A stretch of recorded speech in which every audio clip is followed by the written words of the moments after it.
My sister faked a school emergency for her son after draining $43,600 from me for 19 years. She sent a fake Venmo receipt and said his future was on me. I didn't argue. Then my nephew found 38 sealed cards from the father she said abandoned him. At family breakfast, I called that man. Nobody was laughing anymore. I'm a logistics coordinator at a regional shipping yard. 9 hours a day staring at manifests, pallet counts, late shipment reports, the kind of job where the difference between a good day and a bad day is whether somebody mislabeled a box. I make decent money. I live in a one-bedroom on the east side of town. I own that '09 Tacoma outright. By 34, that's not a brag, but it's not nothing either. The reason I don't own anything more than that is sitting in my call log. 47 times since I was 15. School fees, rent, ER bills, car repairs that never fixed the car, a dental emergency for Jalen that became a vacation photo 6 days later. I always sent the money. I always told myself this would be the last one. Devin at the next desk has been telling me to grow a spine since 2018. He used to laugh about it. Last year he stopped laughing. He looked at my screen one day, watched me click, send on another $2,000, and said, "Brother, you got the financial boundaries of a screen door." He wasn't wrong. Then there's Jalen, my nephew. 19, quiet kid. Works the parts counter at an auto store. Can rebuild a brake caliper but won't talk to a stranger at a wedding. Last March, he turned 19. Michelle threw a small thing at her place, gas station cake, blue frosting, candles she'd clearly already used for somebody else's birthday. I slipped him an envelope. He hugged me longer than the moment called for. For 19 years, I'd been the closest thing that kid had to a father. The part I never thought hard enough about was why. Michelle had said her ex's name maybe twice in my entire adult life. Curtis. Both times she said it the way you talk about a dog that bit somebody. Curtis walked out before Jalen could say dad. Curtis was a deadbeat from the day I met him. I never asked for a last name. Never asked which town. Never asked why no birthday cards ever came.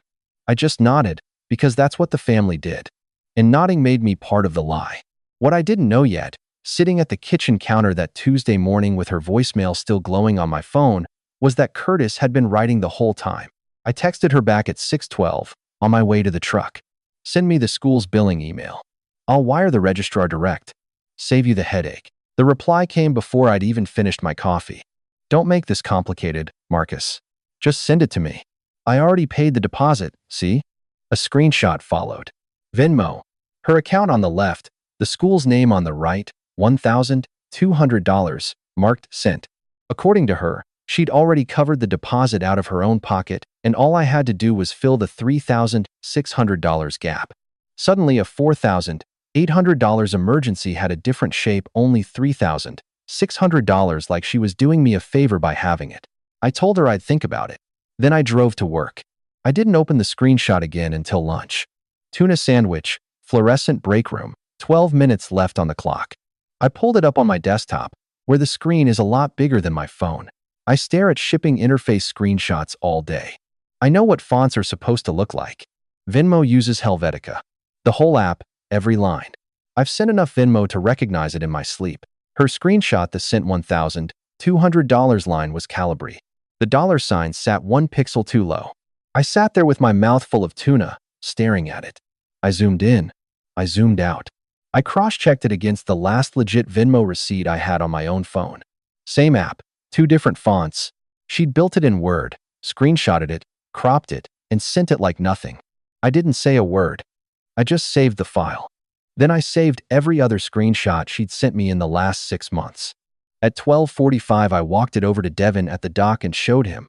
He didn't even look up from his sandwich. He just said, "Call her husband." I called her on the drive home that evening. 5:15, sun in my face, phone on speaker. I kept my voice flat. "Hey, just wanted to pay the registrar directly. What's their email?" 2 seconds of silence. Then she pivoted. "Marcus, are you serious right now? You're really gonna do this to your nephew over a Venmo screenshot?"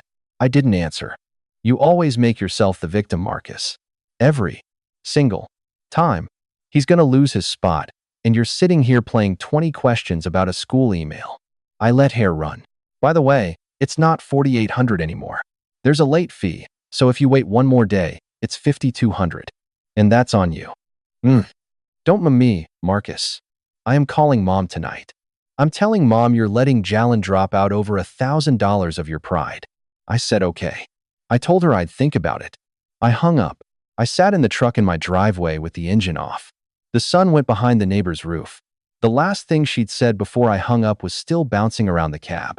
I'd been hearing some version of it my whole adult life. Whatever happens to him, Marcus, it's on you.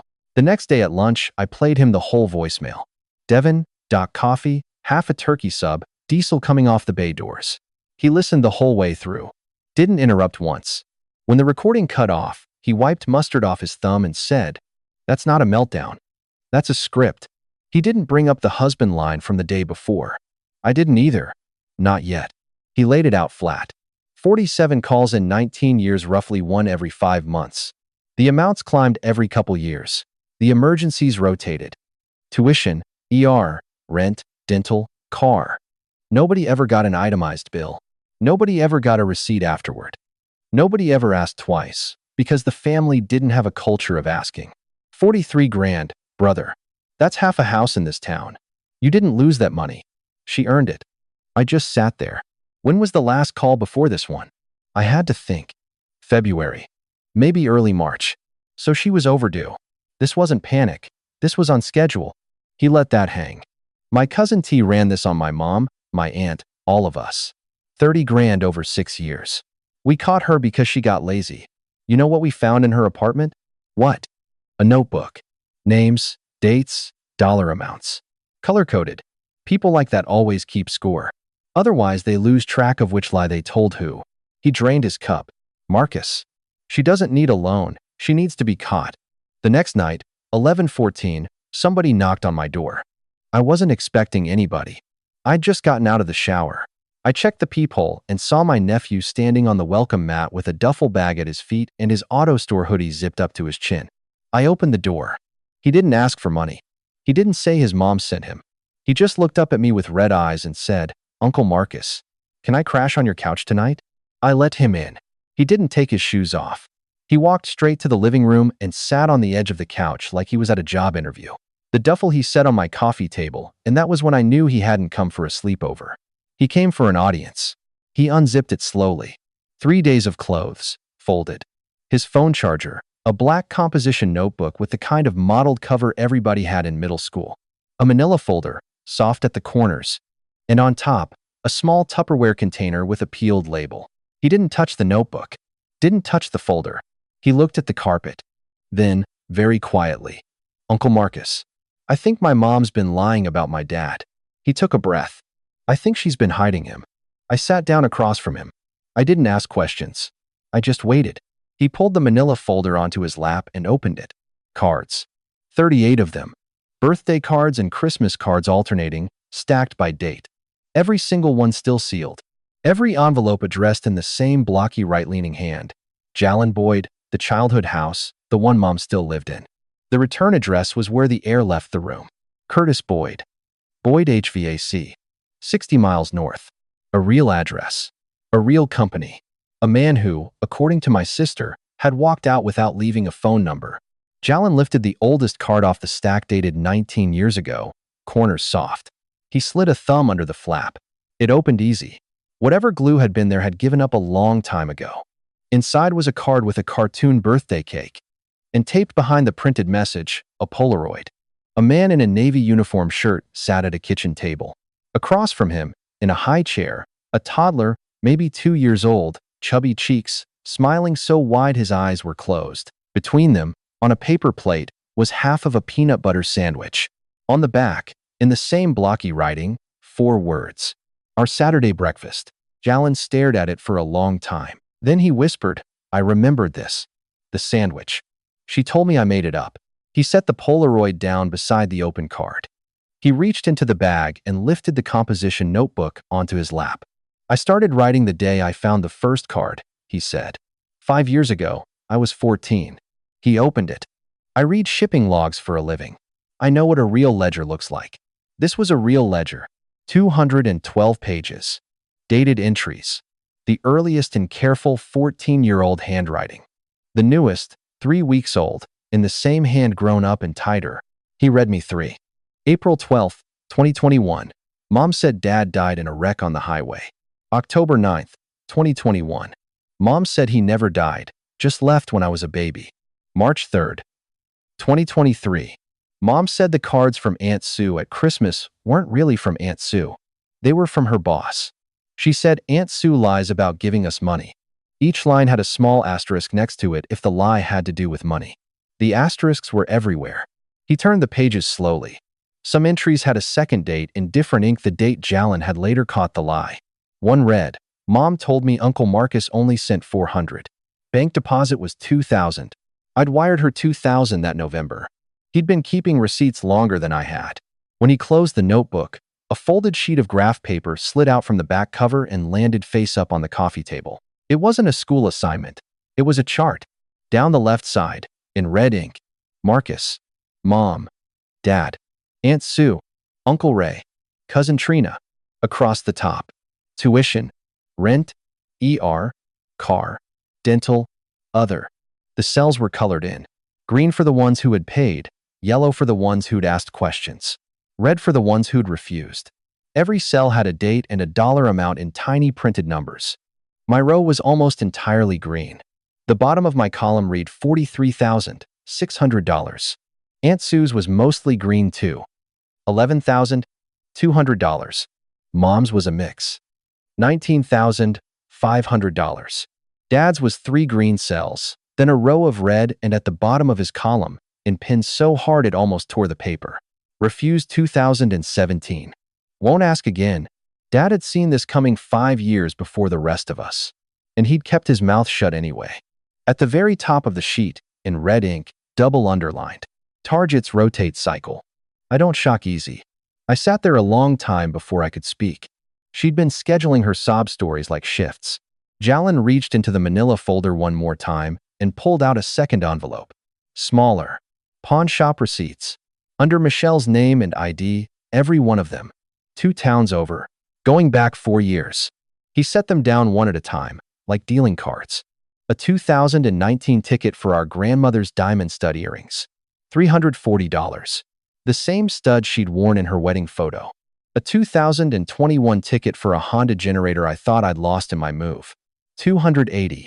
A 2022 ticket for our mother's wedding band. The one she'd handed Michelle to take to the resizer. $190. Pawned 6 days later. I picked up the earring slip last. The date was Tuesday, March 19th, 2019, $340, 2 weeks after the funeral. Aunt Sue had asked about those earrings at last Easter dinner. Michelle had told her the appraiser was still holding them. Grandma's earrings sold for $340 on a Tuesday. She wasn't borrowing from the family. She was selling us off. Jalen slept on my couch that night. I didn't sleep at all. I sat at my kitchen table with the spreadsheet under my left hand and the stack of cards under my right, watching the microwave clock change. I called Devin at 6. He showed up at 7:30 with a 6-pack and a paper bag of tacos. He took one look at the coffee table, notebook, spreadsheet, Polaroid, pawn slips, 38 unopened cards, and set the bag down without saying anything. He sat in the armchair. Jalen sat on the arm of the couch. The first thing I said was, I think I'm just going to stop answering her phone. Devin waited a full second. Then he said, and let her work Aunt Sue till she's broke? That landed. Aunt Sue is 71, fixed pension, part-time at the church office. The spreadsheet said Michelle had pulled $11,200 out of her, and she'd been asking about Grandma's earrings every Easter. If I went quiet, the next sob story would land at her door, maybe in 2 months, maybe in 2 weeks. Mom was no safer. She was 3 weeks out from closing a refinance she'd been planning for a year, the kind of money Michelle could smell from a county away. The rotate cycle note on the spreadsheet wasn't decorative. Jalen spoke for the first time in an hour. I can't sit at her dinner table tomorrow and pretend I didn't read the notebook to you tonight. And I want to meet my dad. The room went very quiet. I picked up one of the unopened cards. Curtis Boyd. Boyd HVAC. 60 miles north. Doing nothing meant Aunt Sue's last savings gone by spring. Doing nothing meant Jalen growing old, still believing his father had walked out. I looked at Jalen. I said, I'm driving up there tomorrow. Saturday. 6 a.m. Thermos of coffee, manila folder on the passenger seat. 60 miles of farmland and a stretch of 2-lane that hadn't been repaved since the 90s. I parked in front of a cinder block building with a sign that read Boyd HVAC Residential and Commercial. The receptionist told me Curtis was out on a service call and wouldn't be back till after lunch. I waited 2 hours in a vinyl chair next to a cooler of bottled water. When he walked in, I knew him before he said a word. Late 50s. Salt and pepper. Sandpaper hands. Navy uniform shirt, Curtis stitched over the chest pocket. He stopped in the doorway and looked at me the way a man looks at something he's been waiting 19 years to see. I stood up. My name's Marcus. I'm Michelle's brother. Jalen is at my house. He found your cards last week. Curtis didn't move for a long 10 seconds. Then he said, very quietly, "Is he okay?" I told him yes. He sat down across from me, reached behind the receptionist's desk, and pulled out a manila folder of his own, soft at the corners, thicker than it should have been. Inside, every envelope I'd seen the night before. Same side, opposite stamp. Return to sender, /diagonal in Michelle's handwriting. 38 of them. He'd never thrown one away. I tried calling for 10 years. She blocked the number. I drove down once when he was 6 and she told the neighbors I'd hit her. So I kept writing. Figured one day he'd open one. I told him Jalen had opened one last week. About the Polaroid. About the peanut butter sandwich. Our Saturday breakfast. His eyes went wet, but he didn't blink them clear. I asked him if he could be at a diner on Route 9 on Sunday. He said, "Tell me when. I'll be there." The diner on Route 9 had vinyl booths the color of dried mustard and ceramic mugs heavy enough you could feel them through the table. Sunday morning, 11 o'clock. Michelle had been begging for a family meeting for 2 days. Ever since, I texted her that Jalen was at my place. I picked the diner because of those mugs. I got there at 10:45. Mom and Dad were already in the booth. Aunt Sue and Uncle Ray came in 2 minutes later. Cousin Trina drifted in last with her phone in her hand. 8 seats around a horseshoe table. The waitress poured coffee. Nobody touched the menus. Michelle came in at 11:06 in a soft beige cardigan I'd never seen her wear. Her eyes were already red. She had a manila printout sticking out of her purse, the tuition bill she'd been planning to pass around. She slid in next to Mom, asked for chamomile tea. What none of them knew, what only Jalen and I knew, was that Curtis was sitting in his work truck at the back of the parking lot, navy shirt clean, a small Tupperware container on the dashboard. He was waiting for one text from me. Jalen wasn't with me yet. He'd asked to come in alone, 10 minutes after the rest of us settled. He wanted to set the composition notebook on the table in front of his mother before she had a chance to pre-frame him as confused. Michelle started crying before the eggs hit the table. She set the printout down. 4,800. Late fee. Jalen's whole future. She got 2 sentences in before the door chimed. Jalen walked to the booth carrying the duffel bag, the manila folder, and the composition notebook. He set them on the table careful, like he was placing tools. He sat at the open end of the horseshoe, where everybody could see him. He opened the notebook to the front page. He didn't yell. He didn't even look up. He read 3 dated lines, calm as a foreman. April 12, 2021. Mom said Dad died in a wreck on the highway. October 9, 2021. Mom said he never died, just left when I was a baby. March 3, 2023. Mom said Aunt Sue's Christmas cards weren't from Aunt Sue.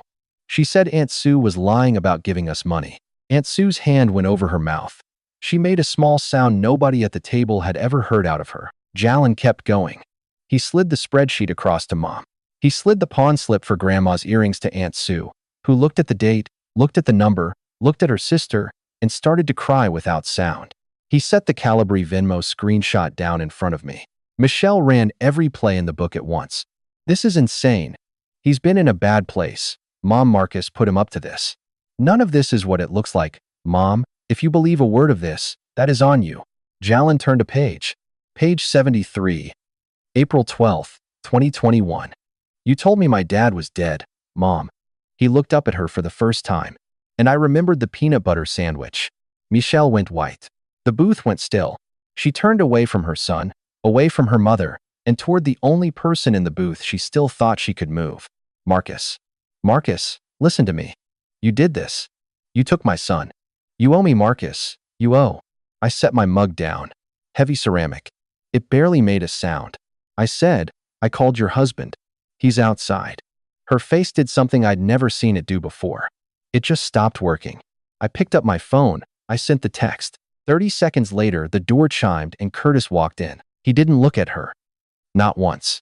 He walked the length of the diner, navy shirt clean, sandpaper hands, Tupperware in one of them, and he stopped at the open end of the horseshoe and he looked at his son. He set the Tupperware down in front of Jalen. He said, "I made you one." Aunt Sue let go of her mouth and started crying out loud. Cousin Trina lifted her phone like she was about to film and then put it down and just typed something to somebody. Without a word, without looking at anybody, my father reached across the table and pulled the spreadsheet over to his side and started reading it line by line. Michelle's voice came out small. "Marcus, it's on you." I held her eyes. "No, it's on you." I left the diner before Jalen did. He walked out to Curtis's pickup with the duffel bag over his shoulder. Curtis opened the passenger door without a word. Jalen got in. Curtis handed him the Tupperware. They ate in the cab, engine off. I watched from my Tacoma 50 feet away. Aunt Sue came out next. She asked Mom to drive her home and didn't say goodbye to Michelle. Cousin Trina was on her phone the whole way to her car, group chat lighting up by the second. Uncle Ray walked out behind Dad with one hand on his shoulder. Nobody stayed with Michelle. After a while, she came out alone, got in her car, and sat there. Before I pulled out, I saw Jalen lean over and ask Curtis something. Curtis nodded. Jalen smiled small, but real, the first real one I'd seen on his face in years. He'd asked if he could come over Saturday. Curtis had said yes. A month later, the family is different. I blocked Michelle's number the day after the diner. So did Aunt Sue. Mom and Dad pooled cash and went to the pawn shop 2 towns over. Whoever was working that day handed Grandma's earrings back without much trouble. They'd been sitting in a case for almost 7 years. Jalen has been at Curtis's place every Saturday since. Sometimes he sleeps over. Sometimes he just shows up for breakfast. Last Tuesday at lunch, Devin looked across the loading dock at me, sandwich in hand, and said, "How's the screen door?" I didn't even look up from my coffee. It's a real door now, with a deadbolt. The next time my phone buzzed at 2 in the morning, I let it ring.